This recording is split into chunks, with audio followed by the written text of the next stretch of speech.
देखो बेटा, good evening to all of you. अब ये क्वेश्चन करेंगे हम, बहुत ही इंपॉर्टेंट क्वेश्चन है। एक बार ये जेई में मेन के पेपर में आ चुका है, एक बार ये 2019 के अंदर एनटीएससी के फर्स्ट स्टेज के पेपर में आ चुका है। ध्यान रखना इसका, इसको दूसरे तरीके से भी वो पूछ सकता है दोबारा। देखो, find the number of common terms in the two APs, each contain 100 terms. अब क्या सीखेंगे हम कि दो एपी अगर हमें गिवन है तो उन दोनों के अंदर कॉमन नंबर ऑफ टर्म कितनी होंगी। वो टर्म कॉमन होगी जो पहली एपी में भी है और सेकंड एपी में भी है। कैसे कैलकुलेट करते हैं दो एपी की कॉमन टर्म्स, मतलब वो नंबर ऑफ टर्म्स दोनों एपी में कितनी हैं जो पहली एपी के अंदर भी लिखी हुई है और दूसरी एपी के अंदर भी लिखी हुई है। देखिए कैसे कैलकुलेट की जाती है, मैं आपको एक तरीका बताता हूँ। ठीक है, इसके दो तीन तरीके हैं कैसे कैलकुलेट करते हैं कॉमन टर्म्स दो एपी के अंदर।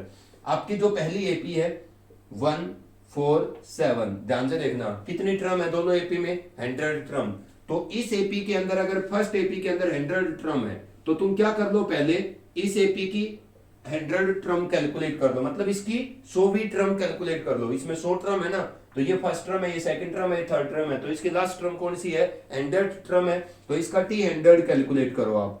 ठीक है, इसमें 100 टर्म है तो ए प्लस 100 माइनस 1 इंटू डी 3 कितना आएगा, 1 प्लस 99 इंटू 3, तो 1 प्लस 3 9 जा 27, 3 9 जा 27 और 2 29, तो इसका मतलब क्या हो गया 298। इसका मतलब इस एपी की जो 100वीं टर्म है वो 298 है। कैलकुलेट कर ली, बहुत अच्छा। अब देखो दूसरी एपी में भी कितनी टर्म है, 100 टर्म, तो 2 10 18, इसके अंदर भी 100 टर्म है तो इसकी भी 100वीं टर्म कैलकुलेट कर लो। हम समझेंगे ना, दोनों एपी में कॉमन टर्म निकालनी है तो दोनों एपी की हमें लास्ट टर्म पता होनी चाहिए, दोनों की अपनी अपनी। बताइए इस एपी की जो सेकंड एपी है इसकी 100वीं टर्म क्या होगी, आप टी एन का फॉर्मूला लगाओ, a plus n minus 1 into d, और इसकी मदद से एन की जगह 100 रख करके इस एपी का 100वां टर्म निकालो। ए कितना है 2, एन 100 माइनस 1, डी कितना है 10 माइनस 2 8, तो ये आपके पास कितना हो जाएगा टी 100 2 प्लस 99 मल्टीप्लाइड बाई 8, तो t 100 is equal to 2 plus 8 9 जा 72, 8 9 जा 72 और 7 79, तो ये कितना हो जाएगा 794। तो इस एपी की जो 100वीं टर्म है वो 794 है। दोनों का हमें अपना एपी का लास्ट टर्म कैलकुलेट कर लिया।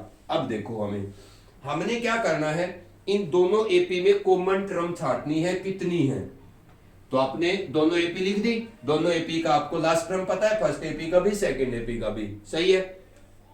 अब क्या करो तुम, दोनों एपी को थोड़ा सा एक्सटेंड करो। ठीक है, अब इन दोनों एपी की कॉमन टर्म सेलेक्ट करनी है ना कि इन दोनों एपी में कितनी कॉमन टर्म्स हैं। तो आप क्या करेंगे बेटा, पहली एपी को आगे बढ़ाओ थोड़ा सा, दूसरी एपी को भी आगे बढ़ाओ, समझ में आ गई। और एक दो कॉमन टर्म दोनों की मैन्युअली सेलेक्ट करो, मतलब अपनी कॉन्सेप्ट से, अपनी बेसिक कैलकुलेशन से या बेसिक अपनी अप्रोच से पहली एपी और दूसरी एपी दोनों को थोड़ा सा आगे एक्सटेंड करके और एक दो कॉमन टर्म दोनों एपी की आप क्या करिए, खुद ड्रा करिए। कैसे, मैं इसको आगे बढ़ाता हूं, 1 4 7, कितना कॉमन डिफरेंस है 3, 3 के अकॉर्डिंग अगली टर्म क्या आएगी 10 13 16 19 22 25 28, ठीक है ना 31 34, ठीक है ना, ऐसे चलती जाएगी। ये आपके पास लास्ट कौन है 298। थोड़ा सा हमने इसको आगे बढ़ा लिया है, एक दो कॉमन टर्म दोनों एपी की हम खुद देखना चाहते हैं या कैलकुलेट करना चाहेंगे। दूसरी एपी को भी आगे बढ़ा लीजिए, 2 10 18, अब कितना कॉमन डिफरेंस है दूसरी एपी के अंदर 8 का, तो 26 8 34 8 42 8 50, इस तरीके से ये कहां तक जाती है 794 तक। मैंने क्या किया है, जो मेरा ये दूसरा स्टेप है, ठीक है, इसमें मैं ये क्या कर रहा हूं, आपने दोनों एपी की अगर कॉमन टर्म्स कैलकुलेट करनी है या कॉमन टर्म्स काउंट करनी है, काउंट करनी है हमने कॉमन टर्म्स कितनी है दोनों एपी में, तो आप क्या करेंगे, पहली एपी को मैन्युअली आगे बढ़ाइए अपने कॉमन डिफरेंस के अकॉर्डिंग, दूसरी एपी को भी आगे बढ़ाइए। किस पर्पज से, हम दोनों एपी की कुछ कॉमन टर्म क्या करेंगे, अपने आप देखेंगे, मतलब कैलकुलेट करेंगे। देखो एक दो कॉमन टर्म आप अपने बेसिक कंसेप्ट से कैलकुलेट करिएगा, दोनों एपी को थोड़ा सा आगे एक्सटेंड करके। देखो सबसे पहले दोनों एपी में कॉमन टर्म क्या आएगी 10 आ गई। उसके बाद एक टर्म और देख लो आप दूसरी एपी की, मैं आपको बताना चाहता हूं, ये एक ही देखनी पड़ती है, दूसरी अपने आप पता चल जाते हैं, लेकिन मैं आपको यहां पर बता देता हूं। दूसरी एपी के अंदर कॉमन टर्म, दोनों एपी के अंदर दूसरी कॉमन टर्म क्या है 34, देख लो 34 ऊपर वाली एपी में भी है और 34 आपकी दूसरी एपी के अंदर। तो इसका मतलब सबसे पहली कॉमन टर्म दोनों एपी की 10 है, दूसरी कॉमन टर्म दोनों एपी की कौन है 34। ध्यान से समझना इस चीज को, आपने क्या करना है, दोनों एपी की एक दो कॉमन टर्म अपने आप दोनों एपी को आगे एक्सटेंड करके सेलेक्ट कर लेनी है। लेकिन आपको क्या करना पड़ेगा, दोनों एपी की अगर कॉमन टर्म कैलकुलेट करनी है, कॉमन टर्म काउंट करनी है कितनी कॉमन टर्म्स होंगी, तो दोनों एपी को थोड़ा सा आगे एक्सटेंड करके एक दो कॉमन टर्म आप अपने अप्रोच से लिखो, अपने कैलकुलेशन से 10, उसके बाद दूसरी कॉमन टर्म क्या आती है 34। अब तुम एक बात बताओ, पहली कॉमन टर्म 10 आई है दोनों एपी की, दूसरी 34, कितने का डिफरेंस है 24 का ना, तो पक्का इससे अगली क्या आएगी 24, तो 24 ही इंक्रीज करने पर आएगी, 24 इंक्रीज करने पर यहां से क्या आएगा आपके पास 58। अगर 34 में 24 जोड़ूंगा तो 8 और 5 58 आएगी। ऐसे ही आपके पास ये क्या आएंगी कॉमन टर्म्स। अब तुम एक बात देखना, दोनों एपी की जो कॉमन टर्म की ये सीक्वेंस बन रही है ये भी 100% एपी होगी। ये खासियत है, सबसे पहला पॉइंट नोट करना है आपने कि दो एपी की कॉमन टर्म से जो सीक्वेंस क्रिएट होती है वो भी एक एपी सीक्वेंस ही होती है, और उसका कॉमन डिफरेंस क्या होता है, पहली एपी और दूसरी एपी दोनों के कॉमन डिफरेंस का जो एलसीएम नंबर होता है। देख लो आप, पहली एपी का कॉमन डिफरेंस D1 कितना है 3, दूसरी एपी का कॉमन डिफरेंस D2 कितना है 8। What is the LCM of 8 and 3, 3 और 8 का एलसीएम कितना हुआ 24। क्या आपके पास जो कॉमन टर्म्स है, मतलब दोनों एपी की कॉमन टर्म्स की जो ये सीक्वेंस बन रही है ये क्या है एपी है ना, जिसका कॉमन डिफरेंस कितना आ रहा है 24। आप चेक कर लेना चाहिए, मैंने दो कॉमन टर्म लिखी है ना, दोनों को थोड़ा सा आगे बढ़ा के एक और कॉमन टर्म अगली कौन सी आएगी 58 आएगी। आप इसको आगे बढ़ाना, इसकी इससे अगली नेक्स्ट टर्म कौन है 50 आगे, कॉमन डिफरेंस 8 पर 58, और इसमें 34 के आगे कौन आएगा 37, फिर कौन आएगा 40, 43, 46, 49, उसके बाद 52, 52 के बाद 3, 55, 53 के बाद 58, उसके बाद 58 दोनों में क्या करेगी कॉमन टकरा जाएगी। इसको आगे बढ़ाते जाओगे तो एक जगह इसमें आएगा 58, तो उसका मतलब फर्स्ट कॉमन टर्म दोनों एपी में 10 है, दूसरी 34 है, और तीसरी जो कॉमन टर्म आएगी वो कौन आएगी 58। तो दोनों एपी की जो ये कॉमन टर्म्स की सीक्वेंस है ये भी एपी ही होती है, जिसका कॉमन डिफरेंस कितना होगा, जो पहली और दूसरी एपी के कॉमन डिफरेंस का एलसीएम आता है कितना होगा 24, because the common difference of the first AP is 3, common difference of the second AP is 8, LCM of 8 and 3 is 24। तो जो कॉमन टर्म्स की सीक्वेंस है वो भी एपी होगी। इसका मतलब दो एपी की कॉमन टर्म्स का जो सीक्वेंस बनता है वो भी एक एपी होता है, जिसका कॉमन डिफरेंस दोनों एपी के कॉमन डिफरेंस का एलसीएम नंबर होता है। समझ में आ गई बात। अब समझो आप, हमने कैलकुलेट क्या करनी है, दोनों एपी की कॉमन टर्म्स कितनी है, तो दोनों एपी की 1 2 3 कॉमन टर्म लिख ली। क्या इससे क्या पता चल गया कि कॉमन टर्म भी क्या है एपी के अंदर है। समझ लाई, ये कॉमन टर्म की जो सीक्वेंस है ये भी एपी में है, जिसका कॉमन डिफरेंस दोनों एपी के कॉमन डिफरेंस का जो एलसीएम है वो नंबर आता है। अब समझ में आ गया आप। तो ये क्या है, एक एपी सीक्वेंस है जिसका कॉमन डिफरेंस 24 है। ठीक है, आपको पता चल गया। अब हम आगे चलते हैं। ठीक है, अब मेरे को एक बात बताओ, पहला पॉइंट तो क्या है कि दो एपी की कॉमन टर्म की सीक्वेंस भी एपी होती है, जिसका कॉमन डिफरेंस दोनों एपी के कॉमन डिफरेंस का एलसीएम होता है। पहला पॉइंट तो ये है। दूसरा पॉइंट क्या होता है इसके अंदर, तुम एक बात बताओ, पहली एपी की जो लास्ट टर्म है वो तो है 28 298 बेटा, ठीक है, और दूसरी एपी की लास्ट टर्म कितनी है 794। मतलब पहली एपी का हद क्या है 298, दूसरी एपी का हद क्या है 794। तो दोनों एपी में अगर आप कॉमन टर्म्स क्या करोगे छांटोगे, समझ आई, तो लास्ट कॉमन टर्म क्या होगी दोनों एपी में, या तो ये 298, नहीं तो इस 298 से छोटा नंबर।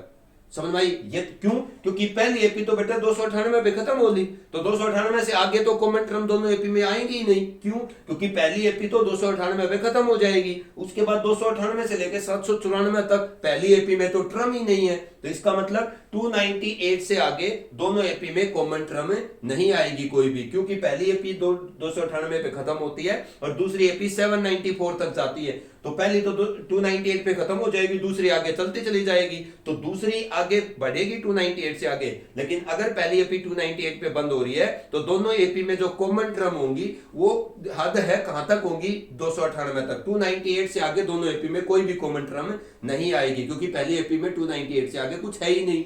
ये आपको पता चल गया। इसका मतलब अब हम क्या करें? अब हमें ये पता चल गया कि दोनों एपी में जो लास्ट कॉमन टर्म है वो या तो 298 होगी, नहीं तो 298 से छोटा नंबर होगा। 298 से बड़ा नंबर दोनों एपी में कॉमन टर्म नहीं आएगी। हद क्या है दोनों एपी की कॉमन टर्म की? Last number 298। मतलब दोनों एपी में लास्ट कॉमन टर्म 298 होगी या फिर 298 से छोटा नंबर होगा। समझ में आ गई? अब ये हम क्या करते हैं, हमें ये पता चल गया कि भाई दोनों एपी में लास्ट जो कॉमन टर्म है वो या तो 298 है, नहीं तो 298 से छोटा नंबर है। ये बात समझ में आ गई? तुम क्या करो, आपको पता चल गया ना कि दोनों एपी में जो लास्ट कॉमन टर्म है वो कौन आएगी? या तो 298, नहीं तो फिर 298 से छोटा नंबर।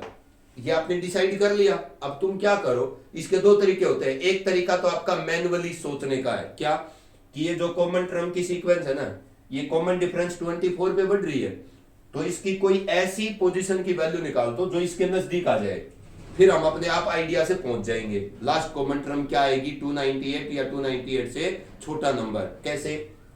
ये पहली टर्म, दूसरी टर्म, तीसरी टर्म। मैं क्या करता हूं, इसकी 20वीं टर्म निकाल लेता हूं। हमने इस नंबर के आसपास जाना है।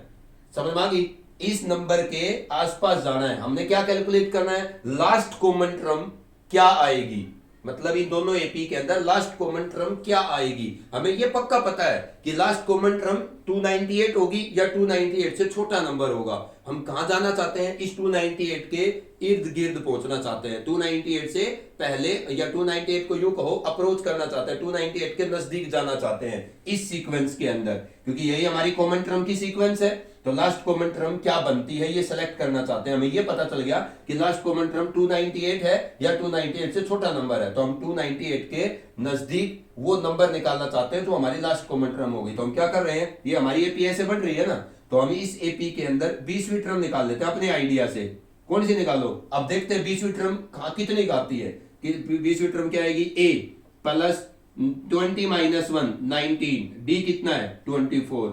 तो ये कितना आ गया? 10 प्लस, ये तो आपके पास बहुत बड़ा नंबर आएगा। अगर मैं 24 को 19 से मल्टीप्लाई करूंगा, 9 4 36, 9 2 18 और 3 21, 1 4 1, 1 2 2, 6 5 4। ये तो बहुत ज्यादा बड़ा नंबर आ गया। इसमें तो 10 और जुड़ेगा, तो इसका मतलब ये कितना जा रहा है? ये तो 456, मतलब 500 के नजदीक जा रहा है। तो ये 298 से आगे तो जाना ही नहीं चाहिए। हमारी ये जो कॉमन टर्म की सीक्वेंस है ये 298 से तो आगे जाएगी नहीं, और पीछे आ जाओ। ये हमारा हिट एंड ट्रायल मेथड है। हिट एंड ट्रायल क्या है? ये अपनी कॉमन सेंस है। अगर मैं इसकी 10th टर्म निकालता हूं, हमने 298 के पास जाना है इस कॉमन टर्म की सीक्वेंस के अकॉर्डिंग। ए प्लस n माइनस 1, तो 10 माइनस 1, 9 इंटू डी 24। 24 को 9 से मल्टीप्लाई करो, 9 4 जा 36, 9 2 जा 18 और 3 21, 216 प्लस 1, ये 216 है ना। 9 4 जा 36, 9 2 जा 18 और 3 21, ठीक है, प्लस 10, तो ये कितना हो गया? 226। अब इसके नजदीक तो नहीं गए हम, ठीक है। तो या तो क्या करो, ये इसकी 10वीं टर्म है, इस कॉमन टर्म की सीक्वेंस की ये कौन सी टर्म है?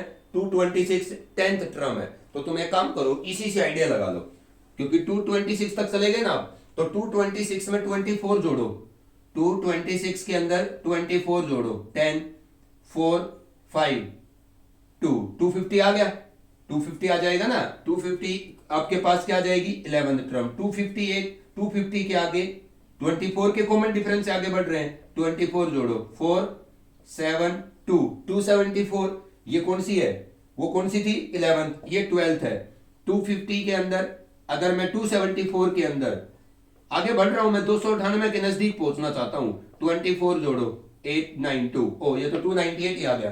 समझ में आ गई? तो इसका मतलब इस एपी का जो लास्ट जो कॉमन टर्म की जो सीक्वेंस है, इस एपी कॉमन टर्म की इस सीक्वेंस का जो लास्ट नंबर है या जो लास्ट कॉमन टर्म है, ठीक है, वो हमारी इन दोनों एपी में कितनी आएगी? ये 298 ही आएगी। हो सकता है 298 ना आए, 298 से छोटा नंबर आए। ये हमारा इट एंड ट्रायल मेथड है, ये अच्छी चीज है, इससे आप आराम से पिक कर सकते हो। जो आपकी जो कॉमन टर्म की सीक्वेंस है उसमें आपने क्या देखना, पहले तो ये पता करना है कि दोनों एपी के अंदर हमारा जो कॉमन टर्म है वो कहां तक का नंबर होगा। अब ये 793 तक जाती है, ये 298 तक, तो 298 से तो आगे कॉमन आना नहीं है दोनों एपी के अंदर, तो 298 नंबर होगा लास्ट कॉमन टर्म, या फिर 298 से छोटा नंबर होगा। तो हमने 298 के पीछे जाना है, मतलब 298 के नजदीक जाना है, समझ गए? तो 298 ही हमारी क्या आ जाती है? लास्ट कॉमन टर्म आ जाती है। अब आप इसकी नंबर ऑफ टर्म्स को काउंट कर लो। अब ये एक ऐसी एपी है जिसका लास्ट टर्म कितना है? 298। तो किसी एपी की अगर आपको नंबर ऑफ टर्म काउंट करनी है, इस एपी में जितनी टर्म है, इस एपी की जितनी नंबर ऑफ टर्म है, इतनी दोनों एपी में कॉमन टर्म्स है। तो आप क्या करिए, टीएन की जगह ये नंबर लिखिएगा, टीएन की जगह जो भी नंबर लिखा जाता है एपी का, ठीक है, एन उसकी क्या बताता है? Position. A plus n minus 1 into d that is equal to 298। A कौन? 10, n माइनस 1, d कितना? 24 that is equal to 298। Solve कर लो। तो n माइनस 1 इंटू 24, 298 माइनस का 10, तो 24n माइनस का 24 दैट इज इक्वल टू, ये कितना आएगा? 288। तो 24n इज इक्वल टू 24, इसमें ऐड करोगे 288 प्लस 24, तो 24n इक्वल टू 8 4 12, 8 और 2 10 और 1 11, 2 और 1 3, तो n की वैल्यू कितनी आएगी? 312 डिवाइड बाई 24, तो n इज इक्वल टू 24 बन जा 24, और उसके बाद कितना बचेगा? 7, 24 3 जा 72, n की वैल्यू 13 आती है। इसका क्या मतलब हो गया कि इन दोनों एपी के अंदर टोटल 13 कॉमन टर्म्स है, ठीक है। अब इसको आपको पूछा उसने 2019 में, जेई में भी एक क्वेश्चन आया, इसको बदल करके एनटीएससी में अगर वो दोबारा पूछता है तो क्या पूछेगा कि ये जो आपके पास कॉमन टर्म्स है ना, ठीक है, इस कॉमन टर्म की सीक्वेंस की, या यूं कह सकता है कि also find the sum of all the common terms in the two AP. बता सकते हैं आप कि आपको दोनों एपी की पहले तो कॉमन टर्म की सीक्वेंस लिखनी आनी चाहिए, और अगर इस दोनों एपी में ये जितनी कॉमन टर्म्स है, कितनी है ये? 13, तो इन 13 टर्म्स का अगर जोड़ करेंगे तो आपको दोनों एपी की कॉमन टर्म्स का जोड़ आ जाएगा। This is the full concept of how we can calculate the common terms in the two APs, ठीक है, दिमाग में रखिएगा इसको।